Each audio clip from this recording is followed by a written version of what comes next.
ഇപ്പൊ നമുക്ക് ഇപ്പൊ എന്തായാലും നമ്മുടെ മലയാളികളുള്ളതായിരിക്കും. നമുക്ക് ഞാനൊക്കെ പണ്ട് ചെയ്ത തൃശ്ശൂർ പൂരം, ആ തൃശ്ശൂർ പൂരം ഇപ്പൊ ആനകളെ എഴുന്നള്ളിക്കാൻ പാടില്ല എന്നാണ് നമ്മുടെ നാട്ടിൽ പുതിയ നിയമം വന്നിരിക്കുന്നത്.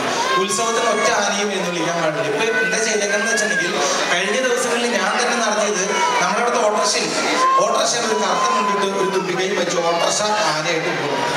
അങ്ങനത്തെ അവസ്ഥയായതുകൊണ്ടിരിക്കണം. ആനയെ ഉപദ്രവിക്കുന്നു എന്നാണ് പറഞ്ഞത്. എന്തായാലും നമുക്ക് പഴയ തൃശ്ശൂർ പൂരത്തിന് അത്ര എത്തിയില്ലെങ്കിലും ഒരു വെടിക്കെട്ടും തൃശ്ശൂർ പൂരം മിമിക്രി മറന്നിട്ടില്ലാന്ന് അറിയിക്കാൻ വേണ്ടി മാത്രം.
അതിനും പറയാനും നന്ദി പറയുകയാണ്. സന്തോഷമുണ്ട്. നമുക്ക് സോമരാജ് വിളിക്കുന്ന സോമദാസിനെ വിളിക്കുന്നു. സോമദാസന്റെ സ്വന്തം അനുജനാണ്. നിങ്ങളെല്ലാവരും ഐഡിയ സ്റ്റാർ സിനിമയിൽ കണ്ടിട്ടുണ്ടാവും. സോമദാസിന്റെ കാര്യങ്ങളും നല്ല ഒരു എളിമയുള്ള ഒരു കലാകാരനാണ്. തീർച്ചയായിട്ടും സർവേശ്വരന്റെ എല്ലാ അനുഗ്രഹങ്ങളും ഉള്ള ഒരു കലാകാരനാണ്. സോമുവിന്റെ പാട്ടുകൾ നമുക്ക് ഒരുപാട് പാട്ട് നമ്മൾ